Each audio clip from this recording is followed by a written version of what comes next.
También, porque si hablamos de calcio, también tenemos que hablar del fosfato. Tenemos que hacer nuestras asociaciones.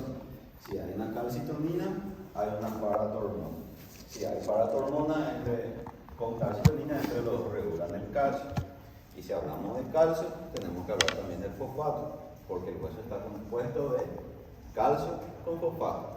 Y si se estimula la resorción ósea, quiere decir que además de liberarse calcio, también se libera fosfato. Y si yo voy a aumentar la densidad ósea, quiere decir que necesito calcio.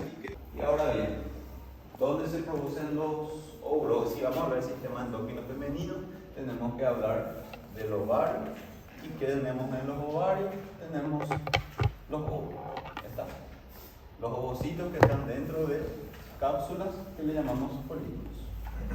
Y ahí nosotros comenzamos a hablar de la ovopeña y el desarrollo folicular en los ovarios. Y esto tiene su ciclo. Y ahí vamos a hablar del ciclo mensual femenino. La ovoconia, rodeada por células de la granulosa, llamado folículo primordial. Tenemos el ovocito primario, rodeado también de células de la granulosa, denominándose folículo primario. Al nacimiento, el ovario contiene entre 1 a 2 millones. El ovocito secundario, llamado también folículo maduro, se diferencia durante la pubertad. Ocurre la meiosis, en donde la célula queda con 23 cromosomas que al ser liberadas las trompas puede ser fecundada. En la pubertad, en los ovarios permanecen tan solo 300.000 ovocitos. Durante la vida fértil de la mujer, es decir, aproximadamente entre los 13 y 46 años, solamente 400 a 500 de estos folículos primordiales se desarrollan lo suficiente como para expulsar sus óvulos. ¿Cuál es la función de los ovarios entonces? Producir óvulos. ¿Está?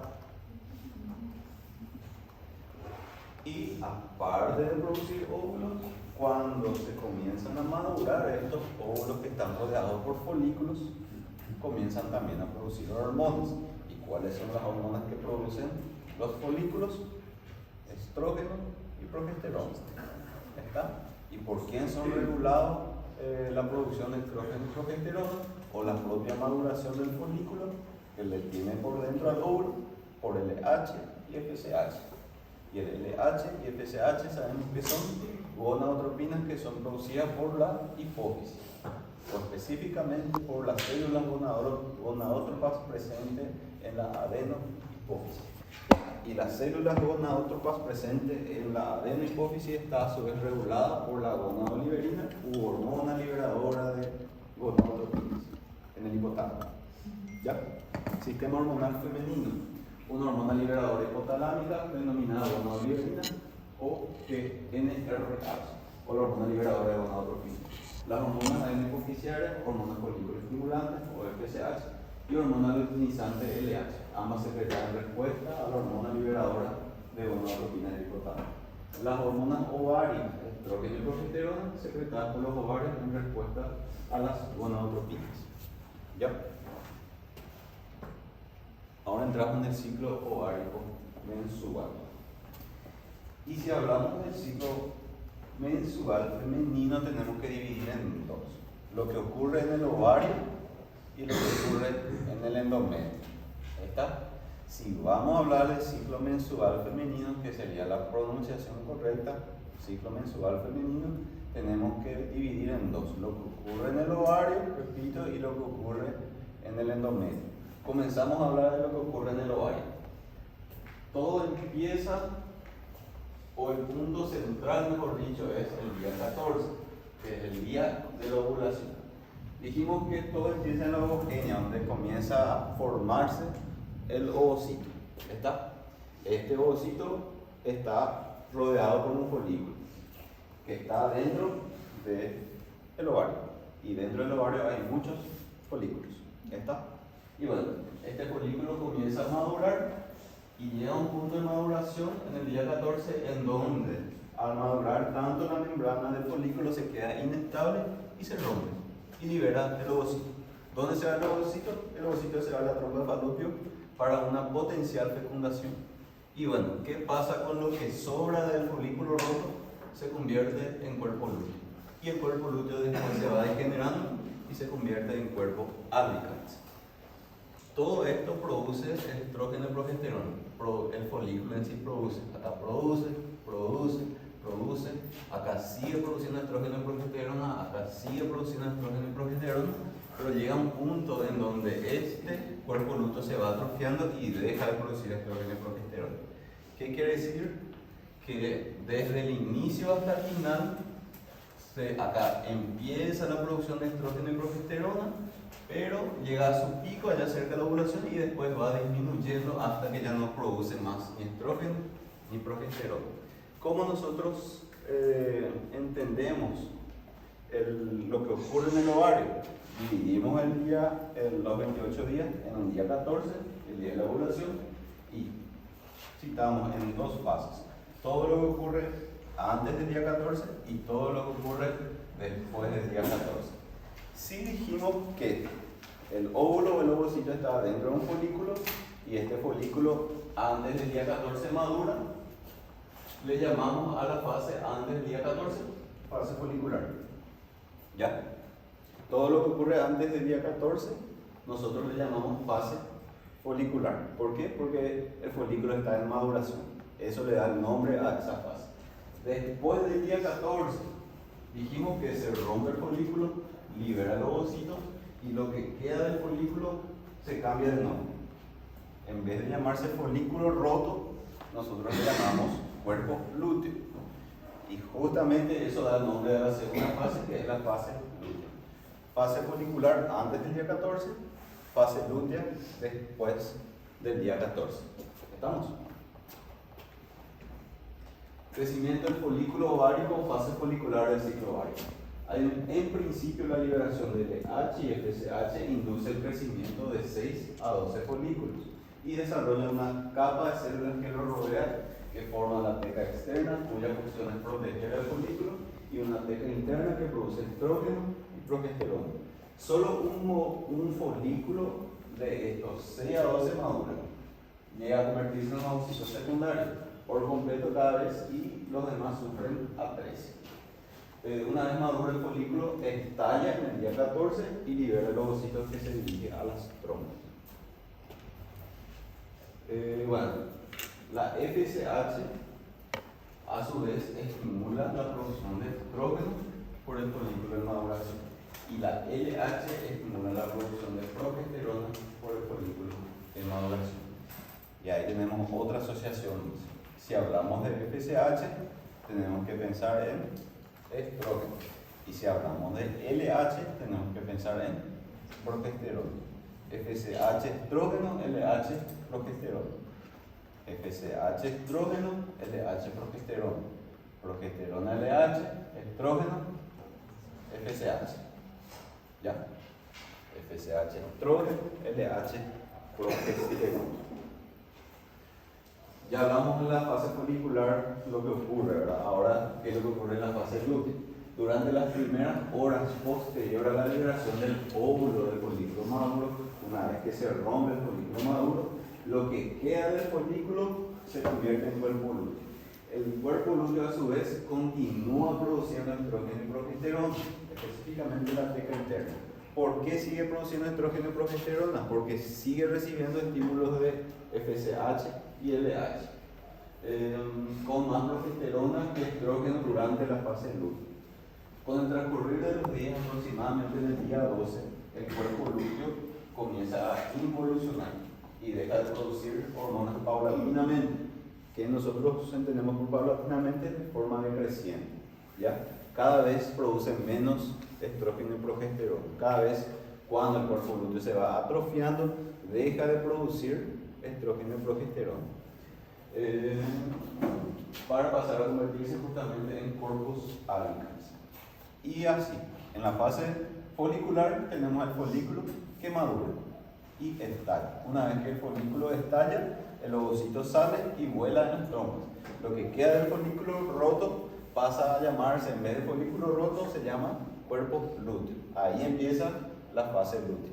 El cuerpo lúteo, como ya está roto, como ya está partido en la mitad porque liberó el ovocito, comienza a atrofiarse. Llega un punto en donde la atrofia es tal que ya deja de producir estrógeno y progesterona y se convierte en corpus albicans. ¿Qué quiere decir con eso? que el corpus albicans ya no produce más ni estrógenos ni progesterona.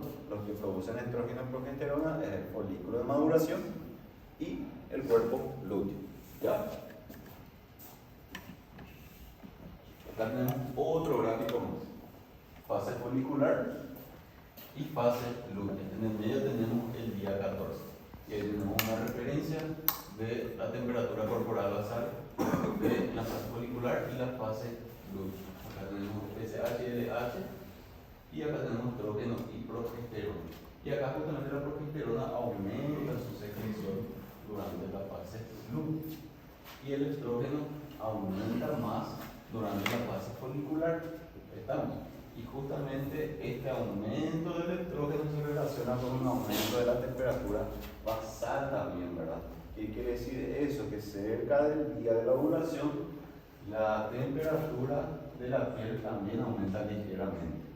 Ya, eso no muestra acá en este gráfico, pero se sabe que el estrógeno puede aumentar la temperatura basal de la piel cerca de la ovulación. Y bueno, ya acá tenemos otro resumen, lo que ocurre con nuestro folículo. Se elige un folículo, este folículo madura y comienza la producción de estrógeno y progesterona. Llega a estallar este folículo, libera el ovocito y se convierte en cuerpo lúteo. Y el cuerpo lúteo comienza a involucionar hasta convertirse en corpus albicans que ya no producen ni estrógeno ni progesterona. ¿Qué se sabe también? Que cerca del día 14 hay un pico de LH o de la hormona luteinizante. Ese pico de LH o de hormona luteinizante produce la maduración completa del folículo en maduración. El pico de LH produce el estallido del folículo maduro. A progesterona então vai produzir a fase lútea, corpo álbica? Hay mayor producción de progesterona en la fase lútea, pero la fase lútea está iniciado por la ruptura del folículo maduro. Que é a partir do 14º dia. Exactamente, donde una vez que está roto el folículo maduro, comienza a llamarse fase lútea. ¿Ya? ¿Perdón? ¿Cómo? Bueno, cerca del día 14 hay un pico de LH, que es una gonadotropina, sabemos, y ese pico de LH es el que produce la maduración total y la ruptura del folículo maduro. ¿Está? Ese pico de LH. ¿Por qué hago referencia a esto? Si el pico de LH produce la maduración completa y la ruptura del folículo maduro, por ende, quiere decir que si no tenemos pico, no tenemos ruptura del folículo maduro. ¿Se entiende? Si el pico de LH produce la ruptura del folículo maduro, quiere decir que si no tenemos pico de LH, no tenemos ruptura del folículo. ¿Me siguen? ¿Nosotros podemos inhibir este pico de LH, sí o no? Sí. Y ahí justamente entran los anticonceptivos. Recuerden que hay una relación de FSH con estrógeno y de LH con progesterona. Y recuerdan cómo se regula el sistema endógeno por feedback negativo. Ahora bien, si yo quiero inhibir mi LH, ¿qué hormona tengo que administrar? Progesterona, la pastilla del día siguiente. Se administra en exceso progesterona, que crea una feedback negativa al pico de LH, por ende se corta el pico de LH y por ende no hay una ruptura del folículo maduro, por ende las posibilidades de que haya una liberación del ovocito disminuyen, por ende no hay fecundación. ¿Estamos? Por eso justamente una vez que haya ocurrido la ovulación ya no hay por qué ni para qué de la pastilla del día siguiente porque el ovocito ya se libera. ¿Me siguen? Y también tenemos las pastillas que se toman todos los días que tienen un poco de estrógeno y un poco de progesterona, que justamente también ayudan a impedir el pico de LH. ¿Se entiende? Se sabe que hay una retroalimentación positiva también del pico de LH. Nuestro libro de Guyton lo explica bien y te dice que no se sabe justamente por qué ocurre este pico de LH, pero se sabe que es por retroalimentación positiva. Y ahí tenemos otro ejemplo de retroalimentación positiva.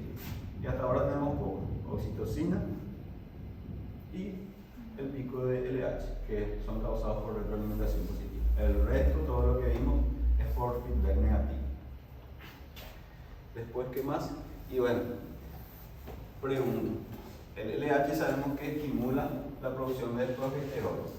Y justamente nuestro gráfico muestra que hay el pico de LH y posterior al pico de LH también tiene que haber un pico de progesterona, justamente por la estimulación del aumento de la producción de progesterona por el pico de LH. ¿Estamos? ¿Me siguen hasta acá? Sí, claro. Funciones de las hormonas ováricas, estradiol y progesterona. Tenemos los estrógenos, o beta-estradiol y estrógeno inferior. Estimulan el aumento del tamaño de los ovarios, las trompas falópicas, útero, vagina. También crecen los genitales externos con depósitos de grasa en el monte de Venus y los labios mayores, y aumenta el tamaño de los labios menores. Estas hormonas causan una llamativa proliferación del estroma endometrial y un gran desarrollo de las glándulas endometriales que serán utilizados para colaborar a la nutrición del óvulo implantado en el caso de que ello hubiera acontecido o si ocurrió una fecundación. Los estrógenos provocan el desarrollo de los tejidos del estroma mamario, el crecimiento de extensos sistemas de conductos y el depósito de grasa en las mamas. Inhiben la actividad osteoclástica en los huesos y por tanto estimulan el crecimiento óseo. Aumentan ligeramente el depósito de proteínas. Me detengo acá. Si el estrógeno estimula la producción del crecimiento óseo o aumenta la densidad ósea, quiere decir que si el estrógeno aumenta la densidad ósea, por ende, si no tenemos estrógeno, la densidad ósea va a disminuir por asociación. Si el estrógeno aumenta la densidad ósea, ¿qué pasa si no tenemos estrógeno? ¿Qué va a pasar con la densidad ósea? Va a disminuir. ¿Se entiende? Sí. ¿Se entiende mi español? Bueno, ¿qué pasa posterior a la menopausia de una mujer? La producción de estrógeno y progesterona disminuye. Por ende, si no tenemos estrógeno, ¿qué pasa con la densidad ósea? Disminuye. Por ende, quiere decir que hay una mayor osteopenia.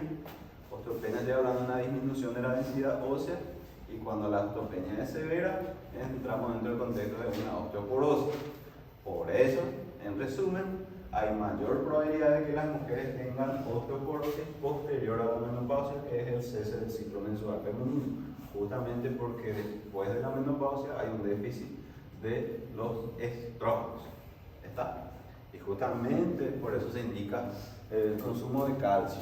Professor, mas aí, por exemplo, se a mulher já tem osteoporose, ela está na menopausa, ela tem que, além do cálcio, ela pode tomar esporgênio para...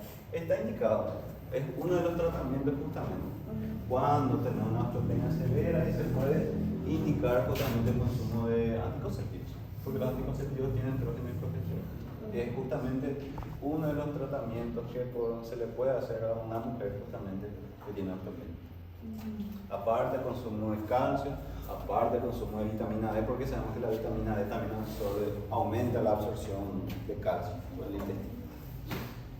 Aumenta el metabolismo corporal, depósito de grasa, dan a la piel una textura blanda y en general tersa, aumenta la vascularización de la piel, lo que se asocia con frecuencia a un aumento de la temperatura cutánea.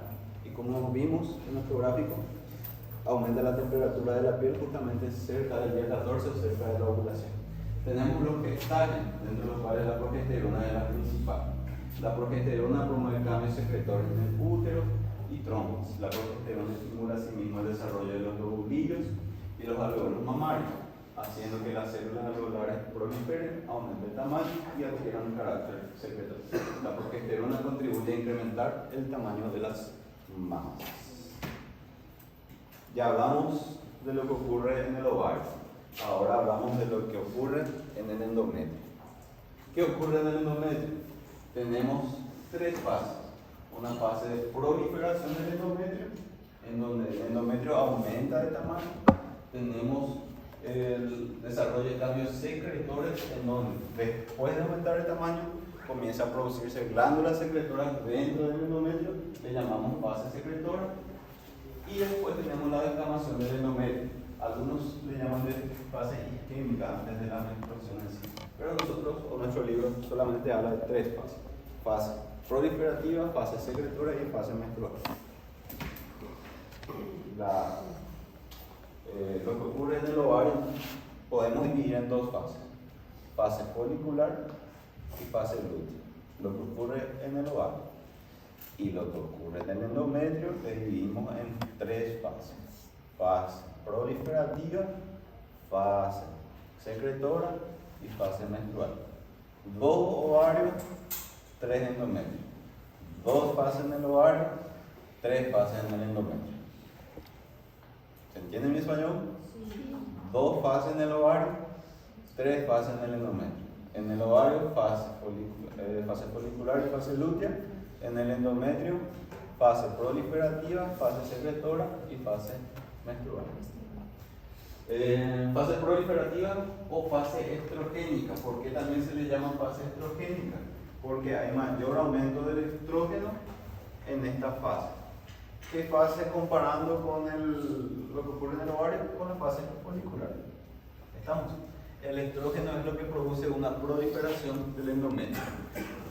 Justamente antes de la ovulación, durante la semana y media siguiente, es decir, antes de que se produzca la ovulación, el endometrio aumenta mucho de espesor bajo la influencia de los estrógenos.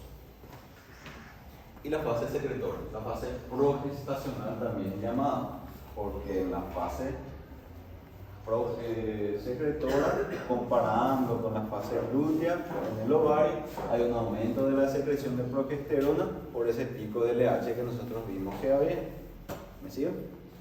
Fase progestacional de ciclo endometrial que ocurre tras la ovulación o después de la ovulación. La progesterona provoca una notable tumefacción y desarrollo secretor del endometrio. Las glándulas se vuelven más tortuosas. En las células del epitelio glandular se acumula un exceso de sustancias secretoras. Professor, me perdi essa parte aí. Por favor, você pode falar? Comienza así: el endometrio en la fase estrogénica o en la fase proliferativa aumenta el grosor. ¿Ya?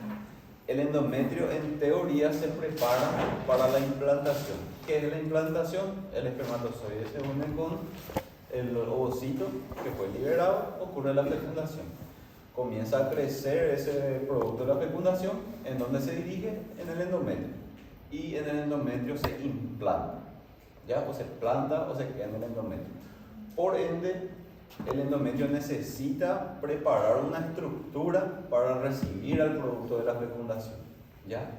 Antes del día 14, el endometrio comienza a crecer en tamaño, comienza a engrosarse. La fase proliferativa, por eso se le dice, es estimulado principalmente por el estrógeno o progesterona. Estrógeno, por eso se le llama fase estrogénica también. Posterior a la ovulación, ese endometrio que ya creció de tamaño comienza a producir glándulas secretoras. ¿Por qué produce glándulas secretoras?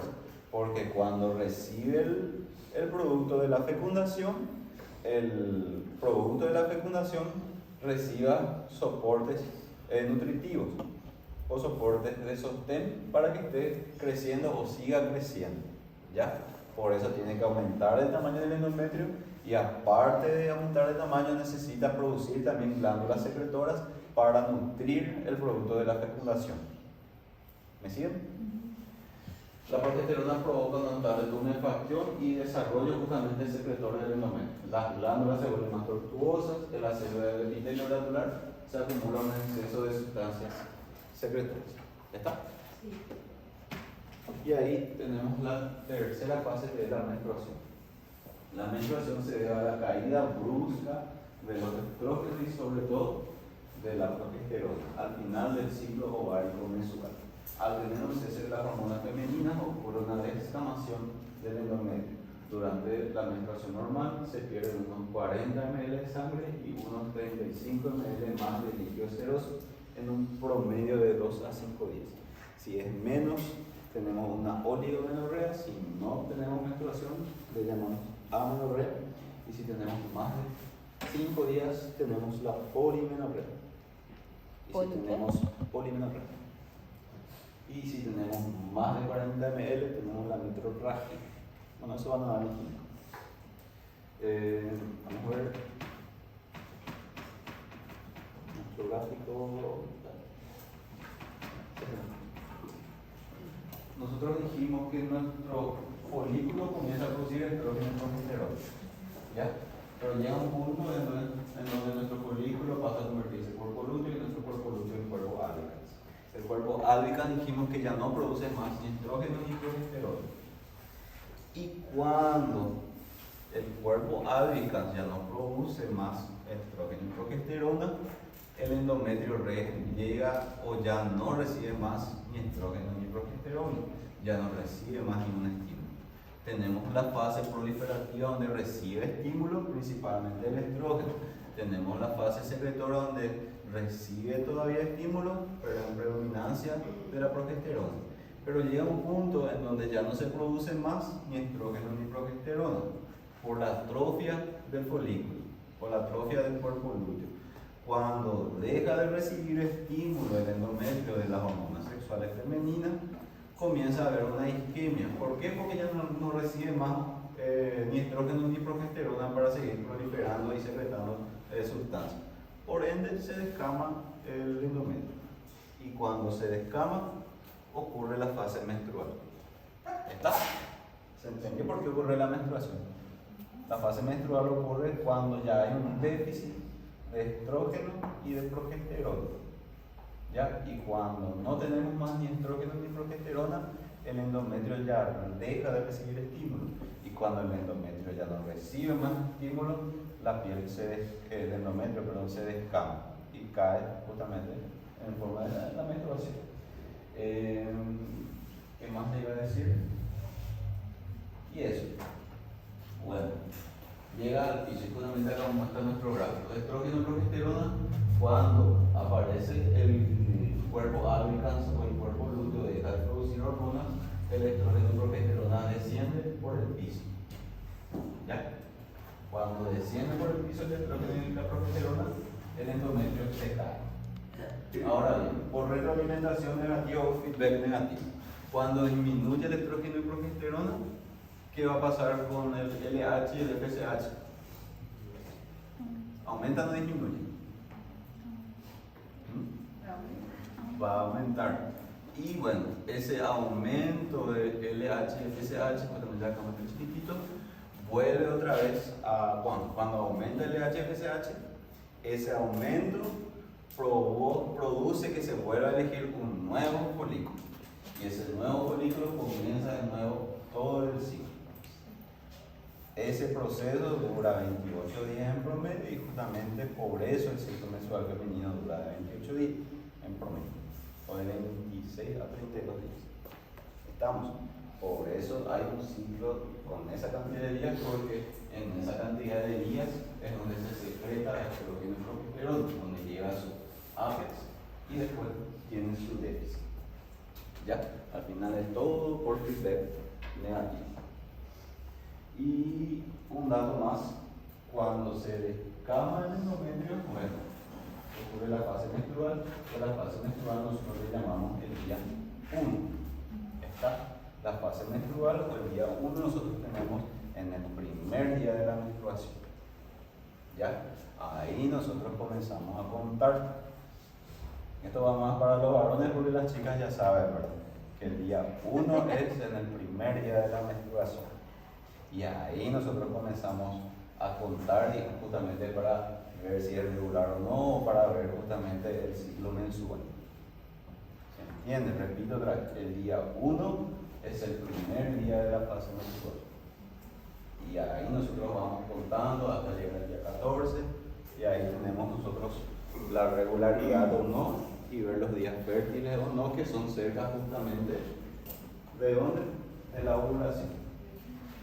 Algunos dicen 3 días del día 14, contamos 3 días antes, 3 días después, algunos 2 días antes, 5 días después. ¿Ya está? Que son los días fértiles o los días donde la mujer es potencialmente fértil. ¿Me siguen?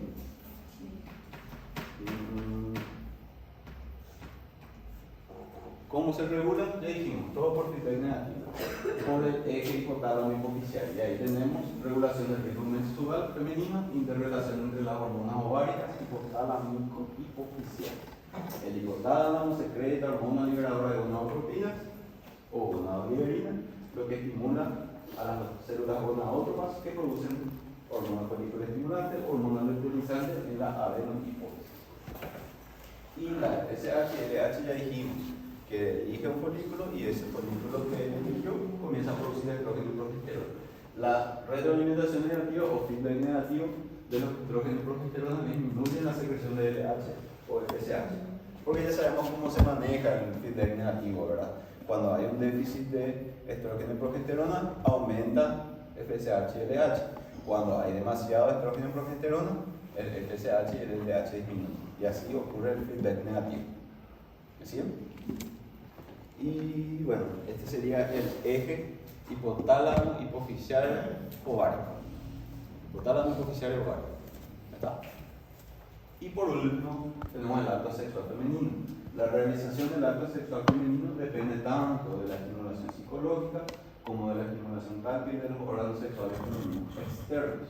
El deseo varía del ciclo sexual, alcanzando un máximo cuando se aproxima a la ovulación, lo que podría deberse a la elevada secreción de estrógenos durante el periodo preovulatorio. Tenemos la erección y lubricación femenina en torno al introito y extendiéndose hacia el clítoris, existe un tejido eréctil casi idéntico al tejido eréctil del pene. Este tejido eréctil está controlado por nervios parasimpáticos, o sea, la erección está estimulado por el sistema nervioso parasimpático, tanto en el hombre ya que estamos hablando y de la mujer. Parasimpático, ¿está? La erección tanto femenina como masculina está dado por el sistema nervioso parasimpático. ¿Estamos? Orgasmo femenino. Durante el orgasmo los músculos perineales de la mujer se contraen rítmicamente, aumentan la motilidad del útero y de las trompas de falopio, favoreciendo así el transporte de los espermatozoides en sentido ascendente.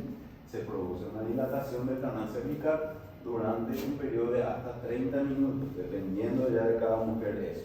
Se produce secreción de oxitocina, este efecto en el que intervienen los núcleos amigdalinos, y si hablamos de amígdala, estamos hablando del sistema límbico, y si hablamos del sistema límbico, estamos hablando de los sentimientos y las emociones. Se propaga después a la hipófisis a través del hipotálamo, y bueno, si hablamos de hipotálamo, también tenemos que hablar del sistema límbico, que es o forma parte del control de los sentimientos y las emociones. A su vez, la oxitocina produce un aumento de las contracciones rítmicas del útero. Y ahí tenemos el orgasmo que puede durar en promedio 30 minutos, algunos más, algunos menos, dependiendo del estímulo realizado o de la estimulación del sistema, el estímulo realizado en los órganos eréctiles 1 y también el estímulo realizado en el sistema límbico, ¿verdad? Que es el control de los sentimientos y las emociones. Fue una mezcla de ambos. Y eso. ¿Preguntas? ¿No? ¿Sí? Vale. Voy a traer la lista por ahí. 50% del calcio está combinado con aniones del plasma y 50% restante del calcio plasmático está ionizado. Anión. ¿Quiénes son los aniones? En bioquímica. ¿Qué dicen? ¿Quiénes son los aniones? Son. ¿Cómo? No entendí. Solo entendí carga negativa. Iones con carga negativa. Iones con carga negativa.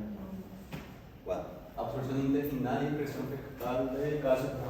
La ingestión diaria habitual del calcio es aproximadamente 1 gramo, es igual para el fósforo.